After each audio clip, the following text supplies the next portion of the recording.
Bismillahirrahmanirrahim. Assalamualaikum warahmatullahi wabarakatuh. Waalaikumsalam warahmatullahi wabarakatuh. Alhamdulillahirabbil alamin. Hamdan katsiran thayyiban mubarakan fih. Kama yuhibbu rabbuna wa yarda. Wa asyhadu an la ilaha illallah wahdahu la syarikalah. Wa asyhadu anna Muhammadan abduhu wa rasuluh.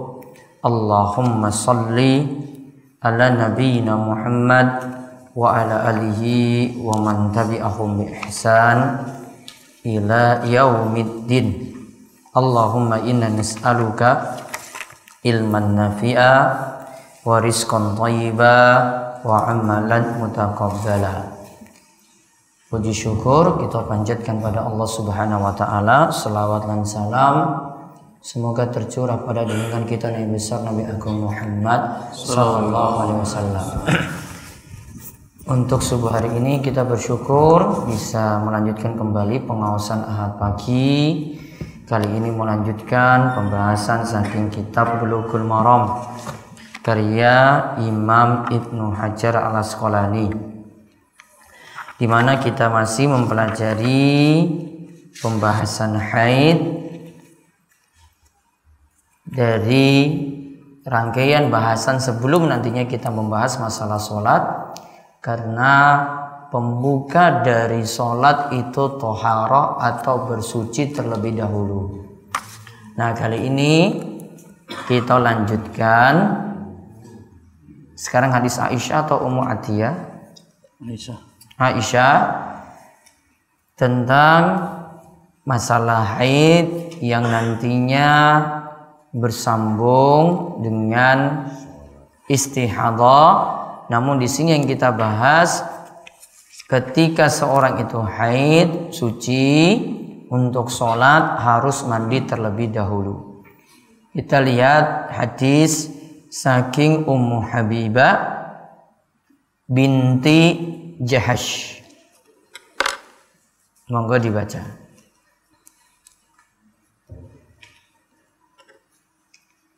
151. Iya, yang hadis Aisyah.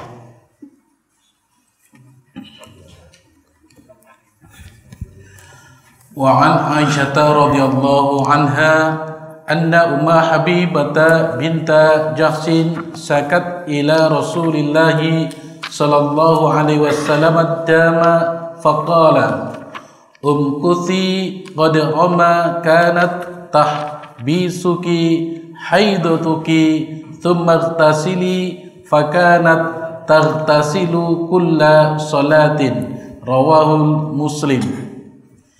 Dari Aisyah radhiyallahu anha bahwa Ummu Habibah binti Jas mengadu kepada Rasulullah perihal darah, maka beliau sallallahu alaihi wasallam bersabda, berhentilah dari salat selama masa haidmu menghalangimu, kemudian mandilah. Kemudian dia mandi untuk setiap kali sholat. Diriwayatkan oleh Muslim. Taib. Kalau di kitab saya wonten tambahan saking Bukhari, wa tawaddoi likulli sholatin, berwudulah untuk setiap kali sholat. Hadis ini diriwayatkan oleh Abu Dawud dan semacamnya dengan bentuk yang lain. Berarti kitab Bulughul Maram di sini Bapak sekalian perlu pahami, ada beberapa penulis yang versinya lengkap, ada yang kurang. Kalau di kitab asli yang saya miliki wonten tambahan tadi. Kalau di kitab jenengan yang jenengan pegang ada kekurangan. Berarti ada beberapa versi dari buku ini yang ada yang lengkap, tambahkan ini dan itu, sehingga penomoran buku ini berbeda. Bulughul Maram itu berbeda-beda. Ada yang pakai versi lawas, itu penomorannya beda dengan tadi. Makanya kalau saya sebutin nomor nanti ada yang bingung. Kalau di sini saya bawa lebih besar lagi. Ini nomor 139. Buku yang itu nggak tahu kemana. Mungkin ada yang bawa atau bagaimana, lupa saya bukunya itu, saya cari-cari. Saya cari yang lain lagi. Ya jelas bukan jenengan, siapa bilang? Kok baper banget.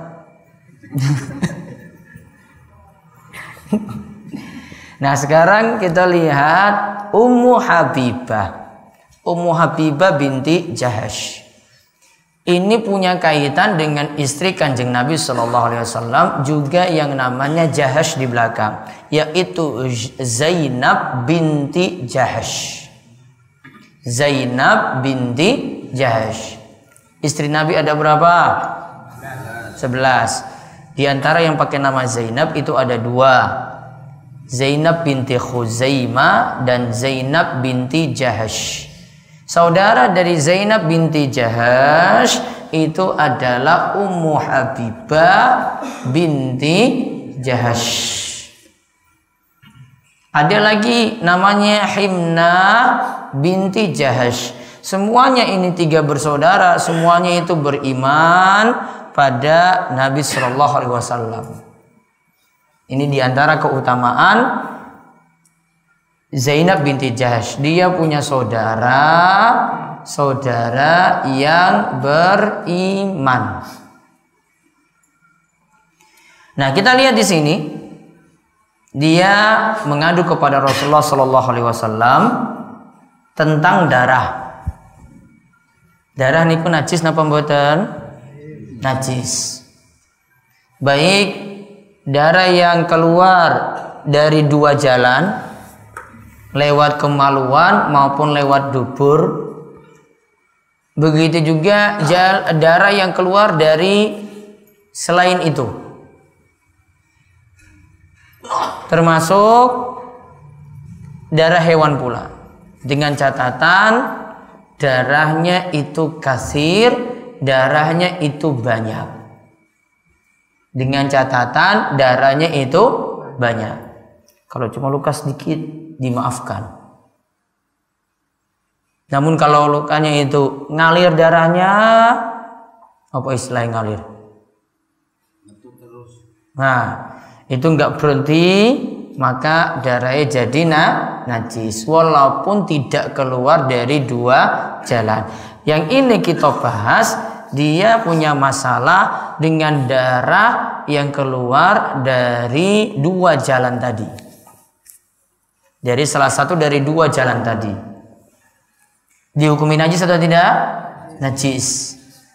Namun masalahnya mau diputuskan sholat atau tidak. Kata Nabi Sallallahu Alaihi Wasallam, umkusi qadra makanat tahbisuki haidatuki summak tasili. Kata Nabi SAW, hentikan sholat selama engkau masih haid. Berarti hentikan sholat disuruh apa berarti? Nggak boleh sholat. Jadi nggak boleh sholat selama datang bulan, selama lagi batal seperti ini. Kemudian mandilah setelah selesai haid. Kemudian disebutkan fakanat taktasilu kulla sholatin. Ummu Habibah itu biasanya mandi untuk setiap sholat. Maksudnya karena darahnya darah istihadah, darah sakit. Yang kemarin kita sebut darah pada wanita yang kena hukum ada berapa? 3. 1 haid, 2 nifas, 3 istihadah. Nah, di sini ada tambahan tadi, wa tawaddu'i likulli sholatin. Kata Nabi SAW, mandilah untuk setiap kali sholat. Maaf, wudulah tadi, wudulah untuk setiap kali sholat. Sekarang faedah yang bisa kita ambil dari hadis tadi. Yang pertama,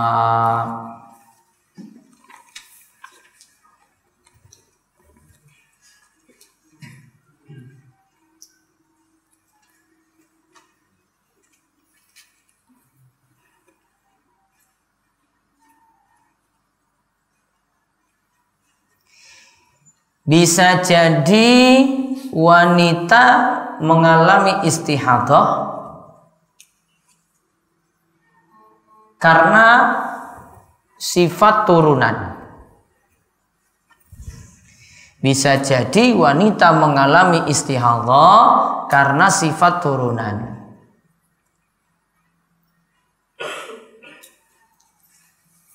Di sini lihat dua saudara yang tadi binti Jahash tadi, dua-duanya punya masalah ini. Punya masalah mengalami darah sakit tadi, mengalami darah istihadah. Maka dapat kita simpulkan, bisa jadi ini ada pengaruh sifat turunan. Kemudian faedah yang kedua, boleh meminta fatwa tentang penyakit. Dan ini harus bersikap seperti apa? Contoh misalnya ada yang punya penyakit kencing terus menerus. Apa itu penyakit apa? Pipis terus menerus.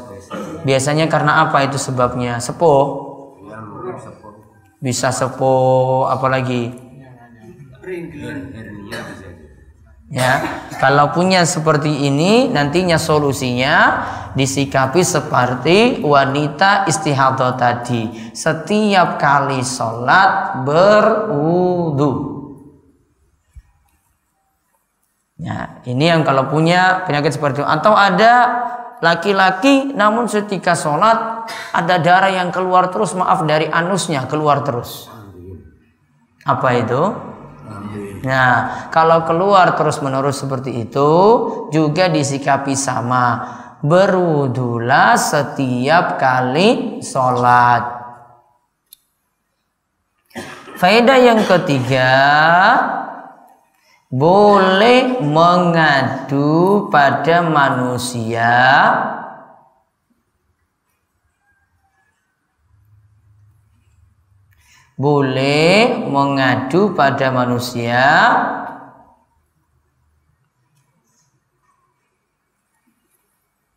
dengan tujuan untuk mengabari saja. Dengan tujuan untuk mengabari saja. Jadi dia beritahu, saya sakit ini, gimana solusinya? Ya, boleh seperti itu. Ini tidak mencacati seseorang. Kemudian yang keempat, untuk membedakan darah haid dan istihadah,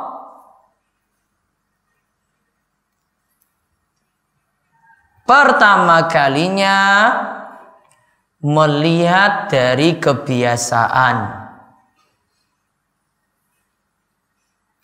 Untuk membedakan darah haid dan istihadah, pertama kalinya melihat dari kebiasaan,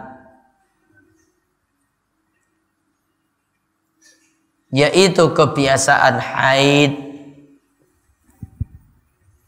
Yaitu kebiasaan apa? Haid. Haidnya biasanya bagaimana?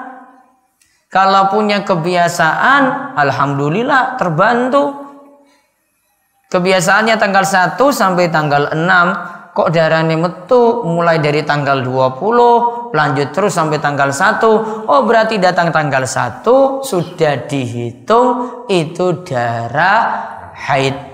Sebelumnya istihadah. Dan ini penting sekali. Sebagaimana kita jelaskan sebelumnya, memahami hal ini sangat penting bagi ibu-ibu, karena bapak-bapak nggak pakar di sini. Makanya istri itu butuh untuk kaji ini lebih jauh. Nanti insya Allah ibu-ibu itu ada, saya buat kajian sendiri nanti di sini. Dari pagi sampai sore, nggak usah masak. Nanti kalau takmir itu tanggal 16 sampai 18 besok Maret. Kita lanjut kitab tauhid, mugi-mugi rampung tulung dino. Jumat itu tanggal merah. Sabtu prei dah? Ya kecuali enggak prei. Lanjut sampai Ahad, 3 hari berturut-turut.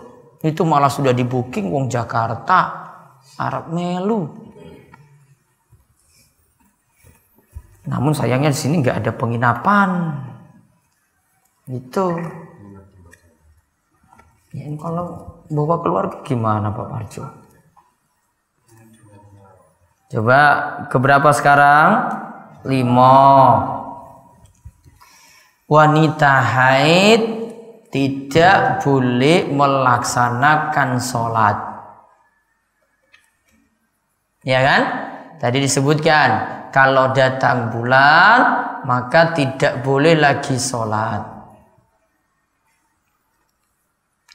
Terus gimana misalnya jam 1 siang datang bulan.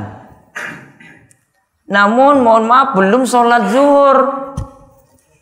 Jam 1 siang pas lagi datang bulan. Namun dia tunda sholat zuhurnya, jam 1 belum juga sholat zuhur. Pas lagi batal. Lagi datang bulan. Solusinya gimana? Tetap sholat zuhur. Jelas nggak boleh. Pilihannya ada 2. Qadha, nanti kalau sudah suci sholat zuhurnya nanti diganti. Ya, sudah suci nanti. Berarti setelah 6 hari misalnya ganti sholat zuhur tadi. Atau pilihan kedua sama sekali nggak perlu diganti. Karena wanita bebas. Dia mau sholat jam rolas ya monggo. Mau sholat jam 1 boleh nggak? Boleh. Ya. Kalau bapak-bapak patokannya sholat jamaah di masjid. Kalau ibu-ibu nggak. Dia terserah ketika itu. Dan masalah seperti ini telah terjadi di masa para sahabat.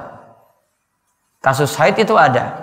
Namun belum pernah kita dengar cerita bahwasanya itu diqadha. Wallahu alam yang tepat untuk kasus ini tidak qadha sama sekali. Ya, kalau misalnya jam 1 belum juga sholat zuhur, terus sudah datang bulan. Alasan dari Syekhul Islam Ibnu Taimiyah, ini biasanya sudah terjadi di masa sahabat. Namun kita belum dapat cerita bahwasanya mereka itu mengqadha sholatnya tadi. Berarti tidak perlu diqadha, tidak perlu diganti nantinya setelah suci. Sudah nggak ada apa-apa. Faedah yang lainnya lagi.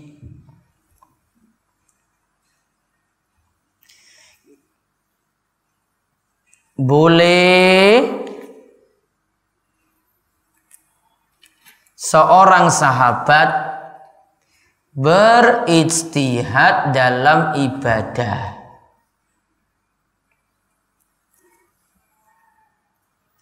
Contoh, Ummu Habibah berpendapat mandi untuk setiap kali sholat bagi wanita istihadah. Mandi untuk setiap kali sholat bagi wanita istihadah.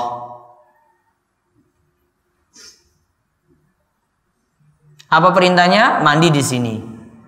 Namun ingat itu hasil ijtihad. Ijtihad itu pendapat. Ya, dan kita terima saja. Namun lanjutkan. Namun yang tepat cukup berwudu setiap kali sholat bagi wanita istihadah. Namun yang tepat cukup apa? Berwudu. Kalau mandi kira-kira repot gak? Repot. Coba maghrib ngisa, maghrib mandi, ngisanya juga mandi. Datang subuh juga mandi. Samping boros juga berat bagi wanita. Maka yang lebih tepat di sini yang wajibnya berwudu setiap kali sholat. Sebagaimana tadi ada riwayat dari Imam Bukhari yang kami sebutkan. Kemudian hadis berikutnya, hadis saking Ummu Atiyah.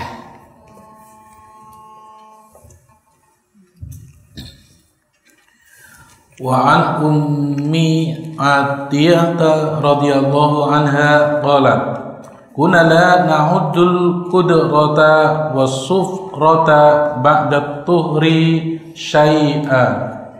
Rawahul Bukhari wa Abu Dawud wa lafzul lahu. Dari Ummu Atiyah radhiyallahu anha berkata, kami tidak menganggap apa-apa pada cairan keruh dan warna kekuningan setelah bersuci. Diriwayatkan oleh Al-Bukhari dan Abu Dawud dan lafaz hadis ini miliknya. Taib. Kami, kata Ummu Atiyah, tidak menganggap cairan keruh dan kuning yang keluar setelah suci sebagai haid. Kesimpulannya dicatat.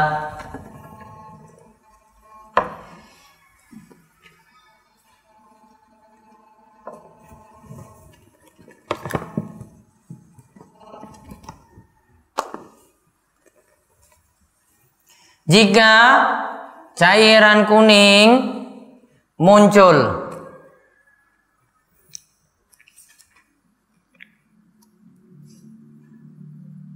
setelah haid,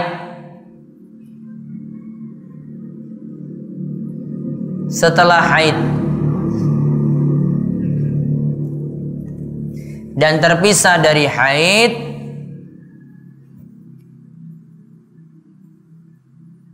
terpisah dari haid, maka tidak dihukumi haid.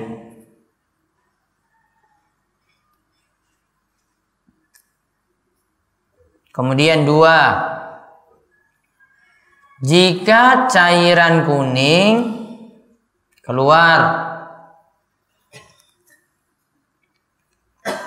di tengah-tengah haid, jika cairan kuning keluar di tengah-tengah haid,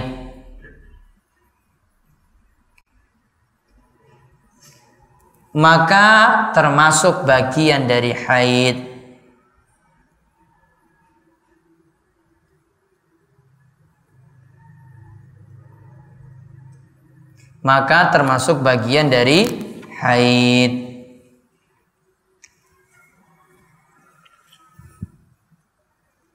Kemudian yang ketiga,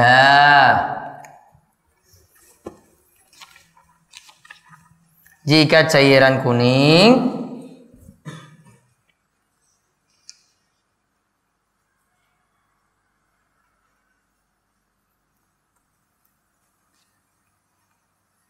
bersambung dengan haid,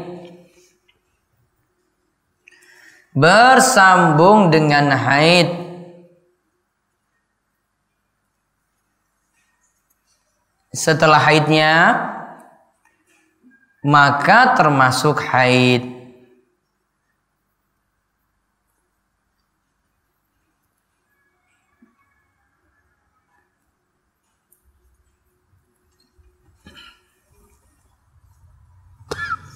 Kemudian yang keempat,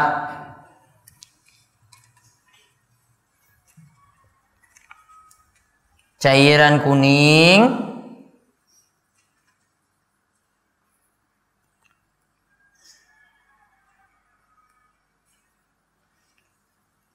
tasbikul haid falaysa bil haid. Yang keempat nggak usah, 3 saja kesimpulannya berarti. Coba lihat yang pertama. Yang pertama apa? Jika terpisah saking haid maka tidak termasuk haid, yaitu setelah dia biasanya. Kemudian yang kedua, jika cairan kuning keluarnya di tengah-tengah haid, maka termasuk haid. Yang ketiga, jika bersambung setelah haid. Setelah haid itu berhenti, jadi bersambung langsung, maka masih termasuk haid. Nah, terus hadis yang berikutnya dari Anas. Wa an Anasin radhiyallahu anhu anal yahuda kanu idza hadatil mar'atu lam yu'akiluha faqala an-nabiy sallallahu alaihi wasallam isna'u kulla syai'in illa nikaha rawahul Muslim. Dari Anas radhiyallahu anhu, sesungguhnya kaum Yahudi apabila seseorang perempuan di antara mereka haid, mereka tidak mengajaknya makan bersama. Masya Allah, nggak boleh makan bareng-bareng. Ya, kalau lagi datang bulan, istrinya nggak boleh makan bareng, coba. Ya, makan bareng saja nggak boleh. Terus, maka Nabi Shallallahu Alaihi Wasallam bersabda, lakukanlah segala sesuatu kecuali bersetubuh. Diriwayatkan oleh Muslim. Kalau tadi Yahudi nggak boleh makan sama sekali bareng istrinya lagi datang bulan, Nabi langsung jawab dengan kalimat yang lebih daripada itu. Kalau makan itu Yahudi nggak boleh. Ini sampai masalah isna'u kulla syai'in illa nikah. Pokoknya boleh mencumbu istrinya. Ini kalau ini makan saja nggak boleh. Ini boleh mencium istrinya asalkan tidak melakukan persetubuhan. Satu lagi hadis saking Aisyah. Wa an Aisyah radhiyallahu anha qalat kana Rasulullah sallallahu alaihi wasallam ya'muruni fataziru fayubashiruni wa ana haidun muttafaqun alaih. Dari Aisyah radhiyallahu anha berkata, Rasulullah sallallahu alaihi wasallam pernah menyuruh kepadaku mengenakan kain dan beliau menyentuhkan badannya kepadaku padahal aku sedang haid. Muttafaqun alaih. Baik, kita simpulkan dari dua hadis tadi. Satu, ajaran Yahudi itu keras. Iya kan? Ajaran Yahudi itu lebih keras daripada kita. Contohnya sini dalam apa? Bersuci. Dalam bab bersuci, Yahudi itu keras sekali. Jadi kalau ada yang bilang ajaran Islam itu ekstrim, Yahudi lebih parah daripada ini, coba lihat. Kalau dia tuduh Islam itu keras, radikal, apa lagi? Suka neror, Yahudi lebih daripada ini. Ini baru masalah satu ini loh, coba lihat. Dengan istri saja lagi datang bulan nggak boleh ngajak makan bareng. Nyambel bareng berarti nggak bisa kan? Nggak bisa. Ya, nggak bisa ini. Lagi mau suruh keluar jalan bareng, makan bakso bareng misalnya. Kemudian yang kedua, ajaran Islam membawa kemudahan, membawa kelapangan.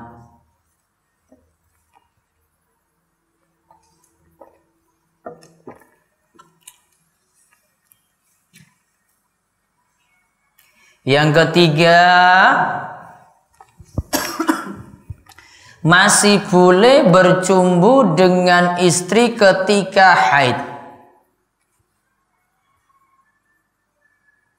Masih boleh bercumbu dengan istri ketika haid.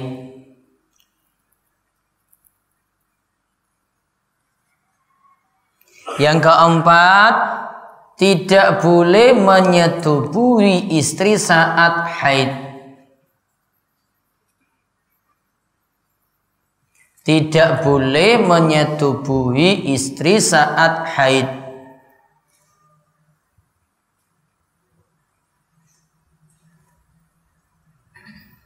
Kemudian yang keberapa? 5, jika suami ingin menyetubuhi, jika suami ingin mencumbu istrinya yang haid,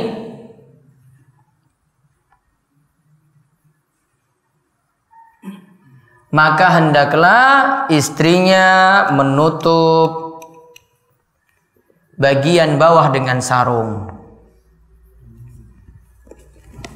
Sebagaimana tadi disebutkan, Rasulullah SAW pernah memerintahku memakai sarung, lalu beliau mencumbuiku sementara aku sedang haid. Mencumbunya boleh, namun bersetubuhnya tidak boleh, maka dicegah, dilarang.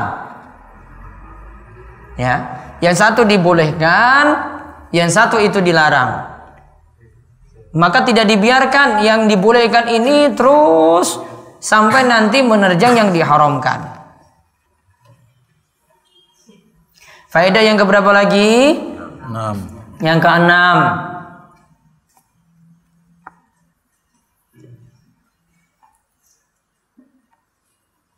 Beberapa bentuk syariat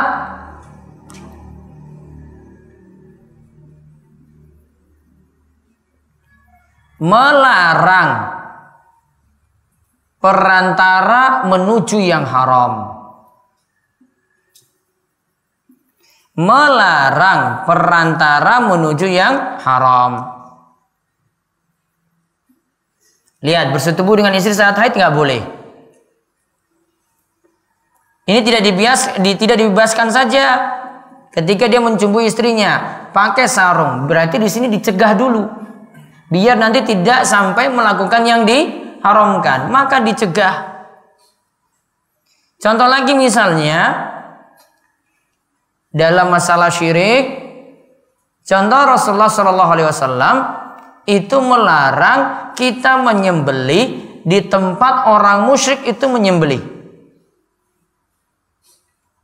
Ini tempat nyembelih misalnya, ada tumbal di situ, biasanya acara-acara kesyirikan di situ.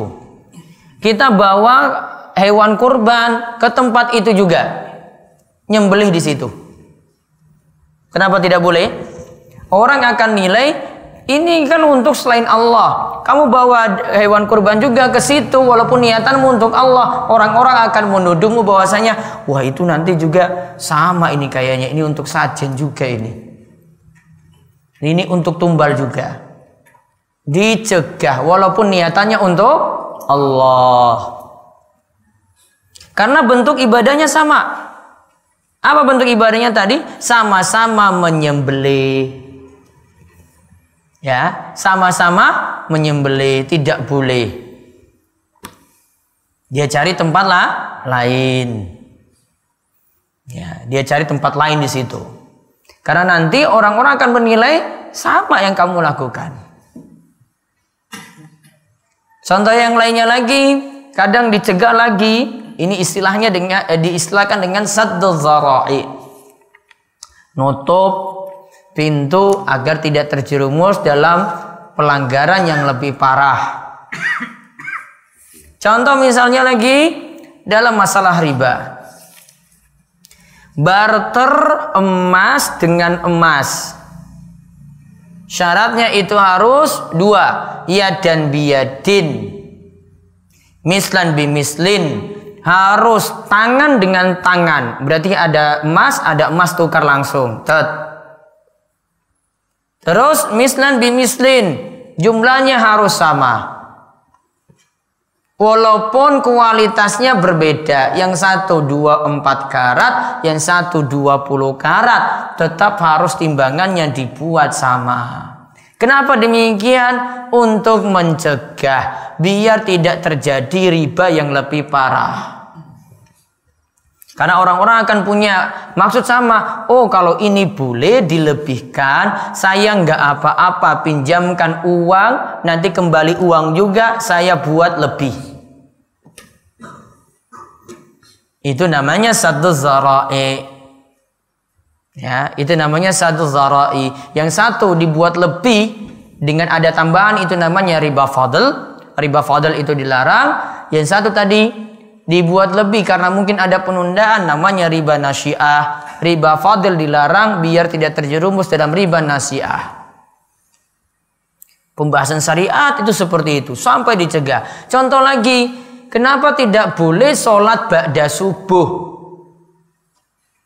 Karena ketika itu muncul dua tanduk setan. Ada yang sujud ketika matahari itu terbit.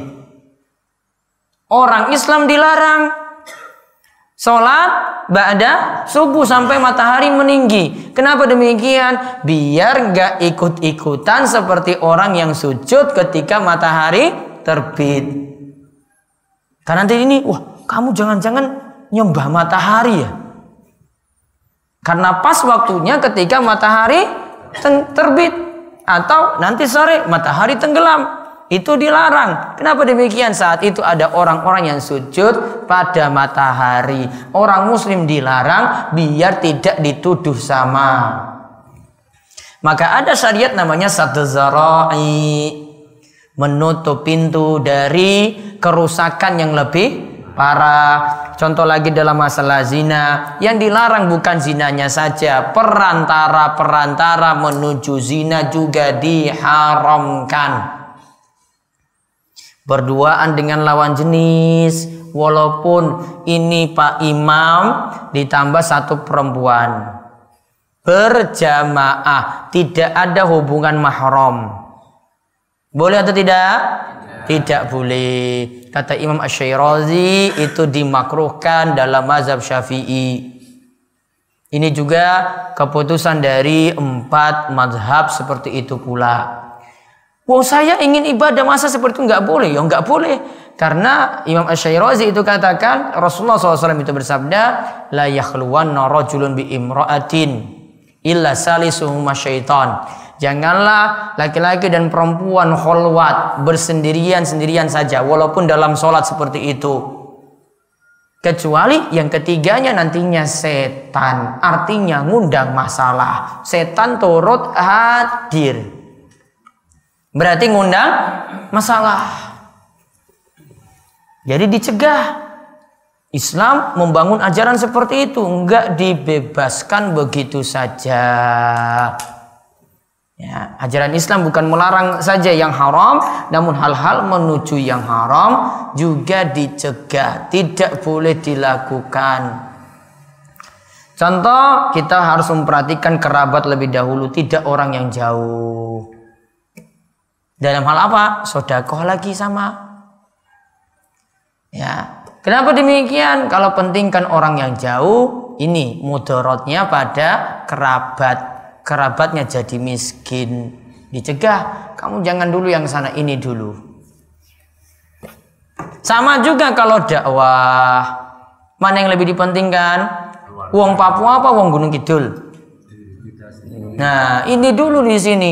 Wong sini saja belum sholat, ngurus-ngurus sampai sana.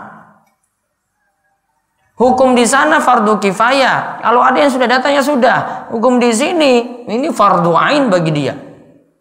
Dia nggak bisa keluar dari sini sampai sini baik dulu.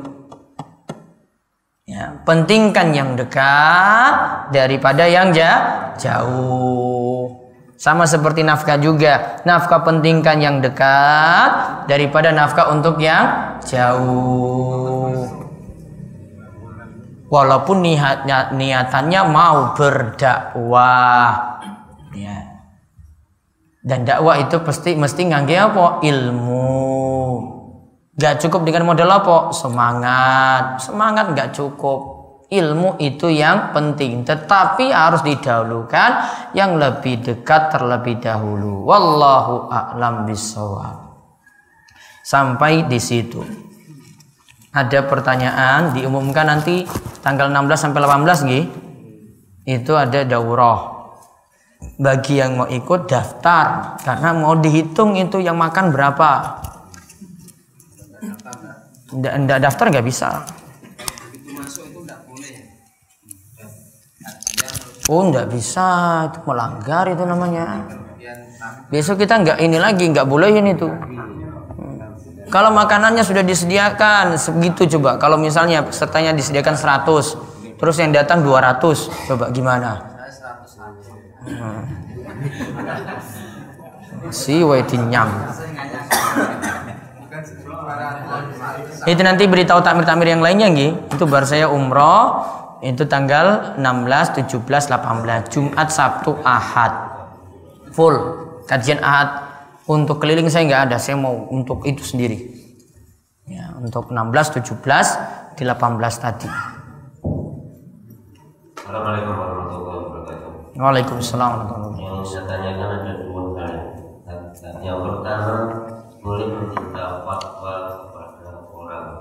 Ini artinya kata kita tidak seorang ulama ataupun yang tidak tahu, boleh kita meminta fatwa kepada seorang dokter ataupun ahli kandungan. Meminta fatwa itu pada ahlinya. Kalau tanya kesehatan berarti pada Pak Dokter. Gak bisa ditanyakan pada dokter hewan. Sesuai dengan bidangnya masing-masing. Tanya bangunan, ya tanya pada ahli bangunan. Gak bisa tanya pada dokter.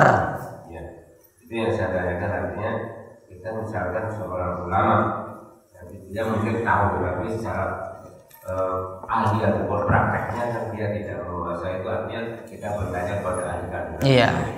Kalau kandungan tanya pada dokter kandungan, nggak bisa pada dokter gigi. Kedua, ini tadi para sahabat boleh beristihad atau berpendapat.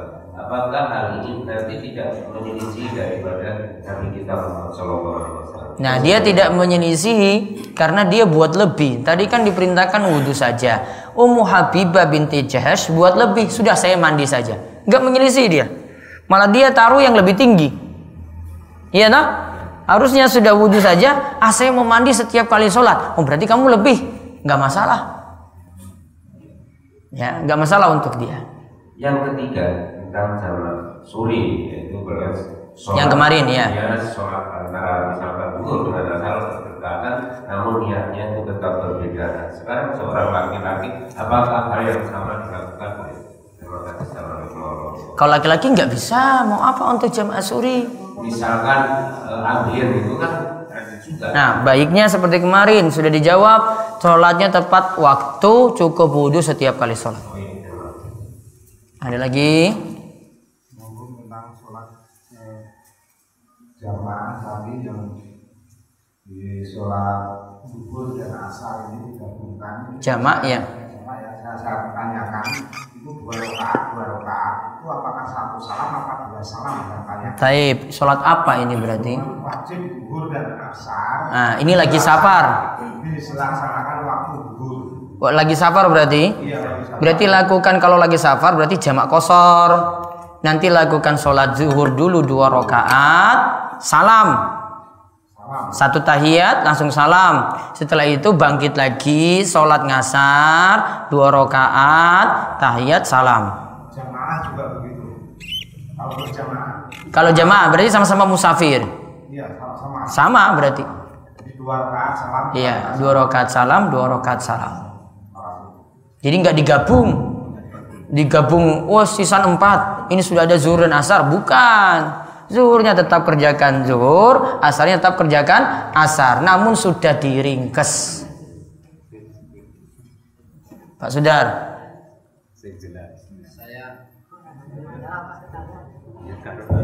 Saya nyambung tentang fatwa pada akhirnya tadi.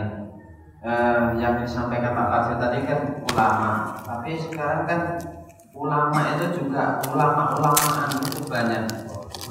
Maaf gitu loh, karena belum paham kalau kita, oh ini boleh. Kadang-kadang kan pernah saya dengar itu gini, dikatakan ulama bulan puasa itu kan dia nggak ada undur. Ini sebagai contoh, bulan puasa tidak undur. Oh, ya kenapa kok tidak puasa? Kamu tidak tahu syaratnya. Nah ini kan karena waktu itu saya tidak tahu syaratnya. Ini kan sebagai ulama juga karena sudah banyak jamaahnya kan. Kok Dia ulamanya tidak paham. tidak paham apa tidak puasa? Tidak paham apa tidak puasa? Ya, sekarang orang-orang awam ini bagaimana cara? Enggak, ulamanya gimana yang itu tadi? Tidak paham. Iya, misalnya tidak paham. Tidak paham ya bisa saja nggak paham karena ilmunya kurang. Tapi mereka itu sudah menjadi ulama. Ini kan belum tentu semuanya dia kuasai. Mungkin dia nggak kuasai waris, mungkin nggak paham hukum haid, nifas. Iya. Ulama.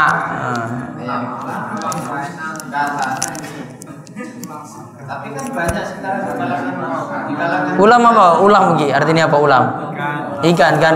Ulam filma. Bukan dalam air berarti nanti. Sudah cari yang berilmu, pokoknya punya standar, wonten tuntunan Al-Qur'an, hadis, wes. Ada lagi? Taris ya.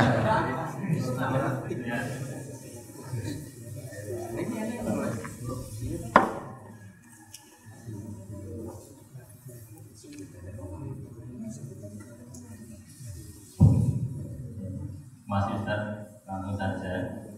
Ini kaitannya dengan apa tadi? Ijtihad. Ya, khulwat. Kholwat, berdua-duaan. Ya. Ini misalnya sholat jamaah itu sudah penuh shofnya, misalnya yang terjadi, saya sering lihat begitu, saya juga pernah mengalami begitu. Misalnya telat, kemudian yang terakhir hanya laki-laki dan perempuan. Bolehkah mendirikan jamaah ketika jamaah yang lain itu masih banyak, masih ada yang zikir, kemudian masih sholat sunat, sehingga ketika lelaki dan perempuan ini selesai masih ada orang di sekitarnya? Enggak boleh. Tetap tidak boleh. Tetap tidak boleh. Terima kasih. Imam Syairozi tegas seperti itu. Dimakruhkan laki-laki dan perempuan tidak ada hubungan mahram berjamaah walaupun ada kanan kiri.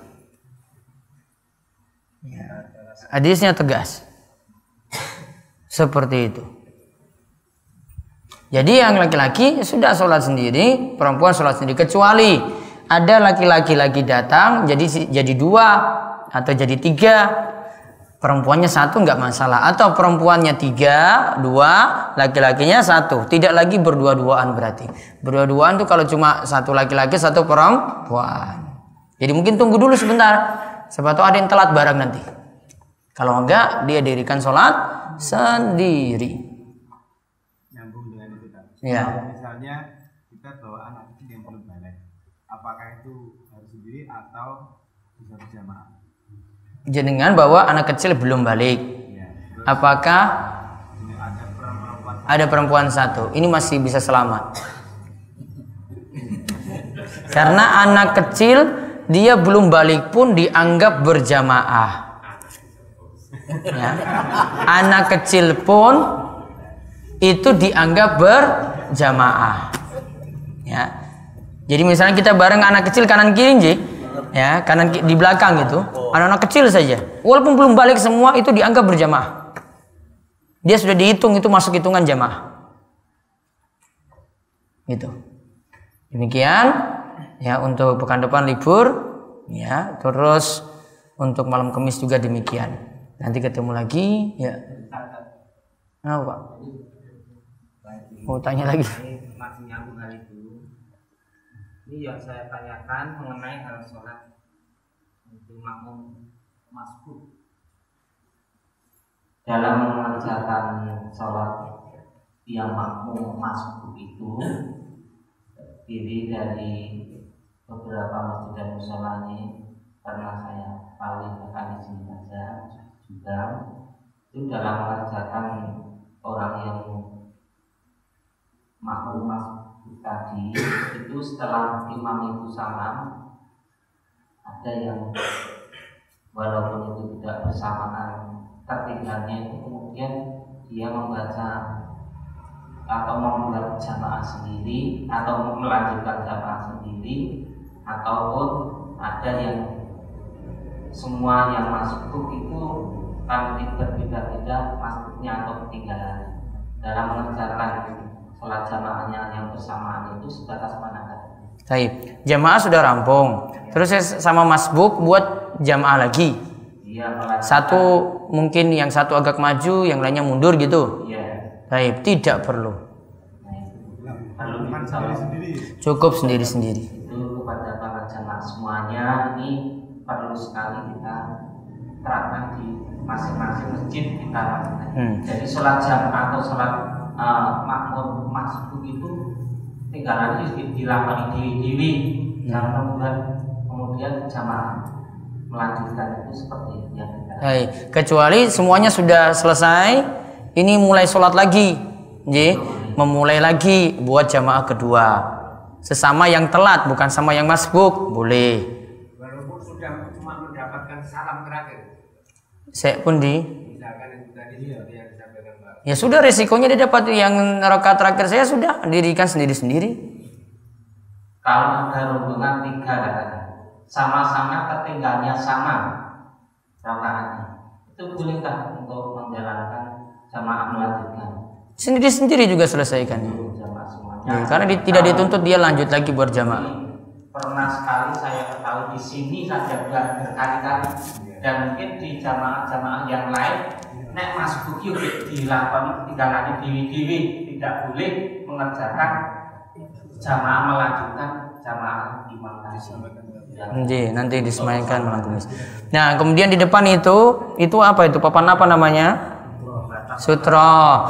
Itu nanti dipakai kalau nanti ada yang telat sendiri di belakang buat jamaah, itu diambil taruh belakang. Kalau jenengan butuh itu di masjid-masjid, nanti bisa minta ke DS, nanti kita pesan. Ada yang orang Jakarta yang kasih gratis. Itu satu masjid 5, tapi nanti saya ambil untuk satu-satu gitu. Itu tujuannya kalau ada jamaah baru, biar dia tidak ada bebas di belakang, ada penghalang di depan. Orang tahu ini tempat dia sholat, dikasih itu depan. Apalagi saya tanyakan orang bekerja gali kubur, di situ dikasih makan dan minum, makannya dan minum menempat di situ boleh. Boleh. Kedua, orang sakaratul maut, anaknya ragil, kalau mayat sudah akan diberangkatkan ke kubur supaya memberinya dom si mayat, itu bagaimana? Dom itu gimana? Tidak perlu. Pon, saya. Itu saja kita cukupkan. Sekali lagi tanggal 16 ke 18 untuk daurah takmir. Kemudian bagi yang mau ikut kajian di Bantul, ada kajian siang ini. Ada kendaraan nanti dari DS insya Allah jam 8:30. Kajiannya jam 10. Di sana itu jam 10 di Masjid Agung Manunggal Bantul. Ya, Agung Manunggal Bantul. Insya Allah nanti disediakan bis di sini. Wallahu a'lam. Kita cukupkan. Kita tutup kalian doa kafaratul majlis. Subhanakallahumma bihamdika. Asyhadu an la ilaha illa anta astaghfiruka wa atubu ilaik. Jangan lupa sholat isyraq 2 rakaat. Assalamualaikum warahmatullahi wabarakatuh.